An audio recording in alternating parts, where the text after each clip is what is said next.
Welcome to our platform. अब तक हम दो चैप्टर्स के नोट्स को डिस्कस कर चुके हैं और नोट्स व्हाट्सएप जो ग्रुप है उस पर भी शेयर कर चुके हैं। बहुत से लोगों ने इन जो पीडीएफ है इनको पढ़ भी लिया है और साथ में अपने नोट्स भी उन्होंने रिवाइज कर लिए हैं। और समय समय पर मैं क्यूज़ भी डालता रहता हूँ, उन क्यूज़ में भी आंसर आप लोग दे रहे हो।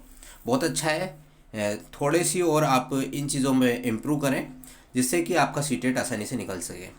सीटेट में जो क्वेश्चंस पूछे जाते हैं वो पूरे एनसीईआरटी बेस्ड होते हैं और वो एनसीईआरटी बेस्ड ही मेरे ये नोट्स हैं।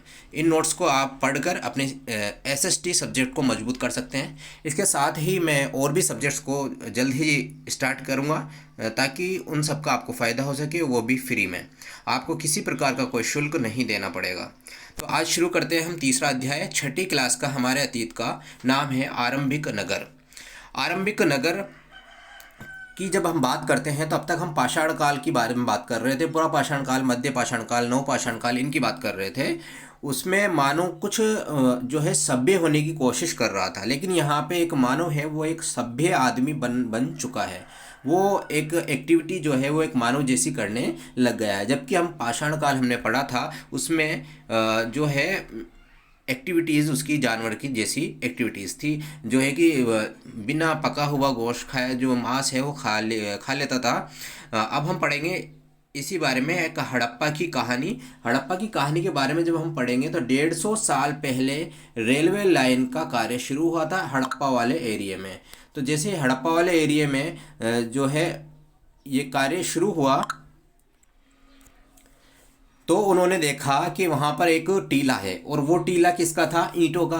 अब जैसे ही उन्हें ईंट दिखाई दी तो वहाँ के इंजीनियरों ने क्या किया, उन ईंटों को उठाना शुरू कर दिया और ईंटों को उठा के वो अपने जो रेलवे लाइन का जो कार्य था उसमें उपयोग में लेने लगे। तो वहाँ की बहुत सारी बिल्डिंग्स थी, उनको उन्होंने तहस नहस कर दिया और वहाँ की ईंटों को ला के अपने कार्य में लगा दी। इसके बाद में हम देखते हैं कि जो इसकी हड़प्पा की खोज है वो 80 वर्ष पहले इसकी जो है पुरास्थल के रूप में खोज की गई। और उसके बाद में 80 वर्ष के बाद में जब इसके जो खोज हुई, इसके बाद में जितनी भी इमारतों की खोज हुई है उनको हम हड़प्पा सभ्यता के नाम से ही जानते हैं। क्यों? क्योंकि सबसे पहले जो स्थल खोजा गया था वो था हड़प्पा, इसलिए उस जगह की सारी चीज़ों को हम हड़प्पा सभ्यता के नाम से जानते हैं। इसके अलावा हम बात करेंगे शहरों का निर्माण। जो शहरों का निर्माण है वो हुए 4700 वर्ष पूर्व जो शहरों का निर्माण है स्टार्ट हो गया था। अब बात करेंगे हम इस कहानी के परिप्रेक्ष्य में वहाँ की क्या विशेषताएं थी। तो बात करेंगे तो वो जो वहाँ पे जो शहर विभाजित हो रखे थे, प्रत्येक शहर 2 या 2 से अधिक हिस्सों में विभाजित था। मैक्सिमम जो शहर है वो 2 भागों में विभाजित थे, लेकिन कुछ एक ऐसे भी हैं जो 2 से ज़्यादा भागों में, 3 भागों में विभाजित थे। 2 भागों में विभाजित थे तो उनके नाम थे, एक पश्चिमोत्तर भाग, दूसरा है पूर्वी भाग। जो पश्चिमोत्तर भाग था वो कहलाता था छोटा भाग, जबकि वो ऊंचाई पर बना हुआ था और साथ में उसमें जो है रहने वाले सदस्य वो कम थे, क्योंकि एरिया छोटा था तो सदस्य भी कम हुआ करते थे और उस एरिया को हम बोलते थे दुर्ग। इसके बाद में हम पूर्वी भाग को पढ़ेंगे तो पूर्वी भाग बड़ा था और निचले भाग पर बना हुआ था। इसमें आम जनता रहा करती थी। जो निचला वाला भाग है उसमें आम जनता रहा करती थी। ये था हमारा पूर्वी भाग। अब हम इसके बाद में बात करेंगे कि इसके दोनों हिस्से हैं वो दोनों हिस्से किससे बने हुए थे पक्की ईंटों से। अगर कोई बोले कच्ची ईंट तो वो आंसर हो जाएगा रॉन्ग।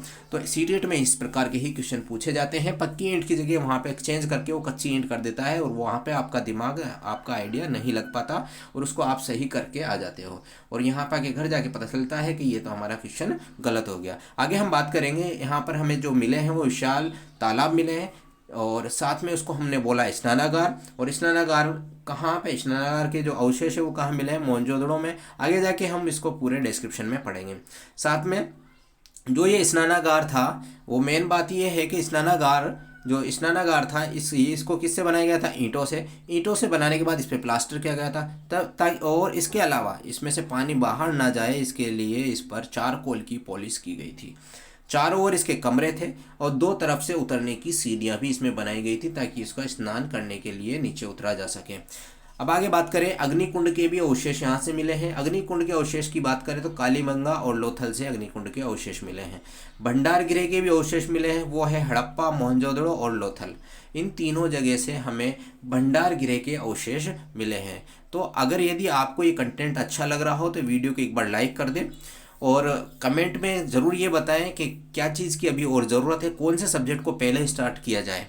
ओके, आगे बात करेंगे हम भवन और नाले के बारे में। भवन और नाले की जैसे ही बात करेंगे हम, तो यहाँ पर 1 से 2 मंजिला के भवन हमें मिले हैं और आंगन के चारों ओर कमरे हुआ करते थे, बीच में आंगन हुआ करता था। एक अलग सबका एक एक अलग क्या है, स्नानागार था। कुछ घरों में कुएं के भी अवशेष मिले हैं जो पानी की आपूर्ति को पूरी करते थे। और साथ में हम बात करें तो वहाँ पे नाले, जैसे आज के ज़माने में नाले हुआ करते हैं, इसी प्रकार पहले के ज़माने के भी नाले मिले हैं। और कैसे थे, वो ढके हुए थे। इससे हमें पता चलता है कि जो हड़प्पा सभ्यता है वो नगरीय सभ्यता है, वो ग्रामीण सभ्यता नहीं है। साथ में इन नालों को साफ करने के लिए छिद्र भी मिले हैं। इन छिद्र के द्वारा ये नाले अगर ब्लॉक हो जाते थे तो उनसे उनको ये साफ किया करते थे। अब बात करेंगे नगरीय जीवन की। नगरीय जीवन जो है, नगरीय जीवन में हम बात करेंगे तो वहाँ पे शासक वर्ग की ज़्यादा बहुधा थी। वहाँ पे सोना चांदी के आभूषण है, ये शासक वर्ग के पास ही हुआ करते थे। वहाँ पर एक लिपिक की व्यवस्था भी थी। लिपिक का कार्य था मोहरों पर लिखना और अन्य लेखन सामग्रियों का संधारण करना, ये था एक लिपिक का कार्य। उस समय की जो लैंग्वेज है वो भी अलग थी, आज के जैसी लैंग्वेज नहीं थी। लैंग्वेज के बारे में भी हम आगे जब चलेंगे तो बात करेंगे। अब कुछ एक इंपॉर्टेंट चीज़ें हैं जो कि डायरेक्टली एग्जाम में पूछी जाती हैं। पत्थर के बाट किससे बनाए जाते थे? चट नामक पत्थर से बनाए जाते थे। बात करें मन के किससे बनाए जाते थे? तो पत्थर काट कर बनाए जाते थे। मैक्सिमम किससे बनाए जाते थे? कार्नेलियन नामक पत्थर। जिस तरीके से बाट चट पत्थर से बनाए जाते थे, उसी तरह मन के कार्नेलियन नामक पत्थर से बनाए जाते थे। और कढ़ाईदार वस्त्र कहाँ से मिले हैं? मोहनजोदड़ो से। ये तीनों के तीनों चीज़ें सीटेट में पहले से ही पूछी जा चुकी हैं, तो इनको ध्यान से पढ़ लेना। साथ में बात करेंगे हम नगर और शिल्प की। नगर और शिल्प की जैसे ही हमने बात की, तो नगर और शिल्प में तांबे और कांसे के औजार मिले हैं। और कांसे, इनके साथ में हथियार भी बनाया करते थे, इनसे आभूषण भी बनाया करते थे। सोने और चांदी से सिर्फ गहने और बर्तन बनाते थे। मनके और बाट फलक कार्य भी नगरों में, नगर शिल्प में आते थे। अगर हम बात करें मोहरों की, तो मोहरें भी हमें प्राप्त हुई हैं। पत्थर की मोहरें मिलती थी और वो उनकी जो आकार होता था वो था आयताकार। और बात करें इनके काले रंग के डिजाइन किए हुए खूबसूरत लाल मिट्टी के बर्तन भी मिला करते थे। कपास का वेरी इंपॉर्टेंट क्वेश्चन है। कपास का सबसे पहले साक्ष्य कहाँ मिला है? मेहरगढ़ में। मेहरगढ़ में कब मिला है? 7000 वर्ष पूर्व इसका साक्ष्य मिला है।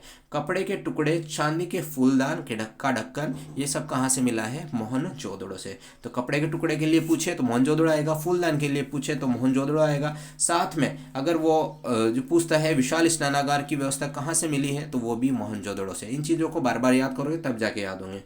एक वर्ड आता है इसमें फैंस। फैंस का मतलब क्या है? फैंस क्या चीज़ है? तो जैसे कि हमने बात की है पत्थर की और शंख की, ये दोनों चीज़ें हम मिलती है प्राकृतिक रूप से। जबकि फैंस है उसको बनाना पड़ता है। और कैसे बनाते हैं? मिट्टी को गोद गोद के उसको मिट्टी को ये फैंस बनाया जाता है। और फैंस का फिर उपयोग क्या है? फैंस का उपयोग है चूड़ी बनाने के काम आते हैं, बाले बनाने के काम आते हैं, छोटे बर्तन बनाने के काम आते हैं। फैंस का उपयोग यही है। आगे हम बात करेंगे कच्चे माल की खोज। कच्चे माल, पहले तो कच्चे माल का पता होनी चाहिए। कच्चे माल होता क्या है? तो कच्चा माल उन पदार्थों को कहते हैं जो प्राकृतिक रूप से पाए जाते हैं। जैसे कि बात करें कपास की, कपास एक कच्चा माल है। अगर उसको हम उपयोग में लेकर कपड़ा बना देते हैं तो वो हो गया हमारा पक्का माल। उसके बाद में हम कुछ एक वस्तुओं की बात कर लेते हैं जो कि एग्जाम में मैक्सिमम पूछी जाती हैं। आयातित वस्तु, कौन कौन सी वस्तुएं हड़प्पा सभ्यता के लोग आयात करते थे? उस समय भी बिजनेस चला करता था। बिजनेस का मतलब है व्यापार चलता था। व्यापार कहाँ कहाँ से होता था उसके बारे में हम डिस्कस कर लेते हैं। पहली बात करेंगे हम तांबे की। तांबा मंगाया जाता था राजस्थान से और ओमान से। तो राजस्थान तो इंडिया में ही है और एक ओमान से मंगाया जाता था। हम बात करेंगे टिन की, तो टिन मंगाया जाता था ईरान से और अफगानिस्तान से। जब तांबे को और टिन को एक साथ मिलाया जाता है तो बनता है कांसा। ये क्वेश्चन भी बहुत बार पूछा जा चुका है। तांबा व टिन को अगर मिक्स कर दिया जाए तो कौन सी मिश्र धातु बनती है? तो वो होती है कांसा। आगे बात करेंगे हम सोने की, तो सोना हमें कर्नाटक से मंगाया जाता था। और उसके बाद में बहुमूल्य पत्थर गुजरात, ईरान, अफगानिस्तान, ये तीनों जगह से बहुमूल्य पत्थर को आयातित किया जाता था तथा उनको उपयोग में लिया जाता था। अगर हम बात करें नगरों में रहने वाले जो मानव हैं उनका भोजन का क्या कार्यक्रम था, तो उस समय जो मानव थे वो नगर ही नहीं गाँव में भी रह रहे थे। गांव वाले लोग आज की तरह उस समय भी अनाज उगाया करते थे और जानवर पाला करते थे। ये जो सामान था वो पूरा कहाँ जाता था? शहरों में, और उनके लिए भोजन का व्यवस्था हुआ करती थी। भोजन में गेहूँ, जौ, दालें, मटर, धान, तिल और सरसों का उपयोग करते थे। हल के प्रयोग के भी साक्ष्य मिले हैं। क्यों? क्योंकि हल तो वैसे लकड़ी के बनाया करते थे, लकड़ी के अवशेष नहीं है, लेकिन जो कुछ एक हल जैसी आकृति के खिलौने पाए गए हैं। तो इससे ये पता चलता है कि वो हल से परिचित थे। पानी का भी संचय वो किया करते थे। साथ में हम बात करें कि उनके जो पशु हैं, पशु गाय, भैंस, भेड़ और बकरी। आप मुझे कमेंट करके ये बताइए पाषाण काल में कौन कौन से जानवरों से वो परिचित थे। आगे बात करें खाने के लिए, वो बेर, जैसे बेर जानते हो, सारे सब जानते होंगे, बेर तो एक सूखी जलवायु वाला फल है। तो ऐसी चीज़ों को वो इकट्ठा करते थे ताकि वो लंबे समय तक खराब ना हो। इसके अलावा वो मछली और हिरण का शिकार करके भी खाया करते थे, उनका सेवन किया करते थे।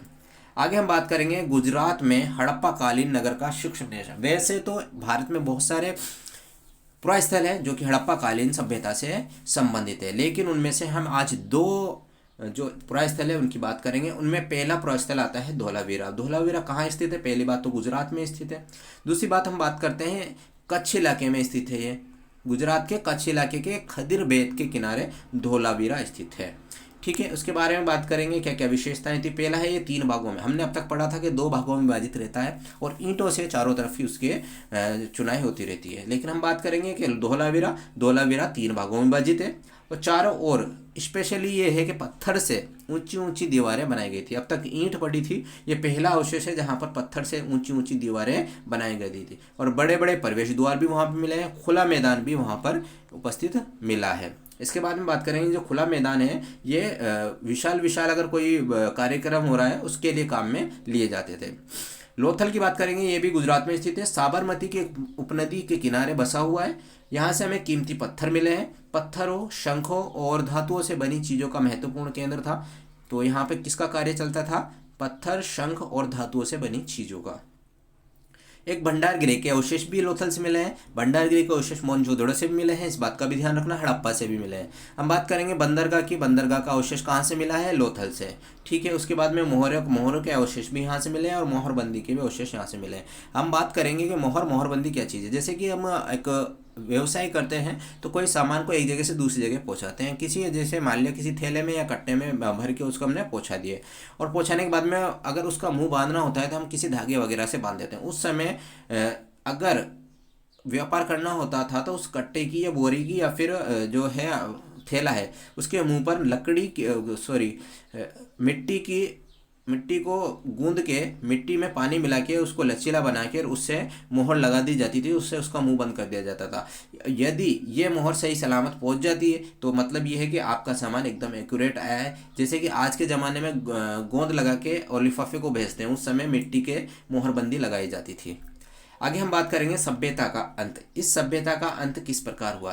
तो इस सभ्यता का अंत, कुछ कहते हैं कि नदियों सूख गई थी, पानी की व्यवस्था नहीं थी तो इस वजह से इसका अंत हो गया। कुछ कहते हैं कि जैसे पानी सूखा तो जंगलों का विनाश हो गया, तो इसलिए कुछ खाने पीने को नहीं मिला। और जंगलों का विनाश हुआ तो घास के मैदान भी खत्म हो गए, तो इससे क्या हुआ? पशु की डेथ हो गई, वहाँ पे पशु नहीं रहे तो खाद्य पदार्थ की में क्या आ गई? किल्लत पड़ गई। कुछ मानते हैं कि बाढ़ आ गई थी वहाँ पर, और कुछ मानते हैं कि शासकों का नियंत्रण खत्म हो गया था। इस वजह से शासकों का नियंत्रण खत्म होने की वजह से ही वहाँ पर जो है सभ्यता का अंत हुआ, हड़प्पा सभ्यता का अंत हुआ। इसके बाद में हम आपसे पूछते हैं कुछ क्वेश्चंस जिनके जवाब आप कमेंट में देंगे। जैसे कि नगर किसे कहते हैं, नगर दुर्ग किसे कहते हैं, लिपिक किसे कहते हैं। उसके बाद में बात करेंगे लिपिक का महत्वपूर्ण आयातित माल, कौन कौन सा माल कहाँ कहाँ से मंगाया, जैसे सोना कहाँ से मंगाया जाता था, तांबा कहाँ से मंगाया जाता था। इन सभी का आंसर आप कमेंट बॉक्स में दे सकते हैं। जानवरों की जानकारी, कौन कौन से जानवरों की जानकारी थी। कपास की खेती कैसे किया, कपास की खेती के साक्ष्य कहाँ से मिले हैं, इन सभी का आंसर आप कमेंट में दे सकते हैं। साथ में यदि आपने अभी तक चैनल पर नए हैं और अभी तक सब्सक्राइब नहीं किया है तो सब्सक्राइब करें, अपने दोस्तों के साथ शेयर ज़रूर करें। और एक बात मैं पहले भी कह चुका हूँ कि पूरा पेपर सीटेट के जो सीटेट का पेपर है एनसीईआरटी से उठता है। एनसीईआरटी से बाहर एक भी क्वेश्चन नहीं जाता और पूरी एनसीईआरटी हम यहाँ पर विदाउट कॉस्ट कवर करेंगे। इसलिए आप प्रत्येक वीडियो को सीरियसली देखा करो, साथ में वीडियो के पीडीएफ की एनालिसिस किया करो, तो इससे कि आपको डेली एक पार्ट कवर हो जाएगा। जैसे ही हमारे एक बुक कंप्लीट हो जाएगी, उसके बाद में हम क्यूज स्टार्ट कर देंगे। अपने 3 पार्ट हो चुके हैं, धीरे धीरे कंप्लीट हो जाएंगे। कभी कभी हम 2 पार्ट भी एक साथ करेंगे, 3 पार्ट भी एक साथ करेंगे। तो लगे रहिए आप। धीरे धीरे अभी थोड़ा सा कम पढ़िए, बाद में हम स्पीड बढ़ा देंगे ताकि ज़्यादा पढ़ना पड़ेगा फिर आपको। इसलिए अभी के जो आपको मटेरियल दिया जा रहा है उसको इकट्ठा ना करें और साथ में पढ़ते रहें। धन्यवाद।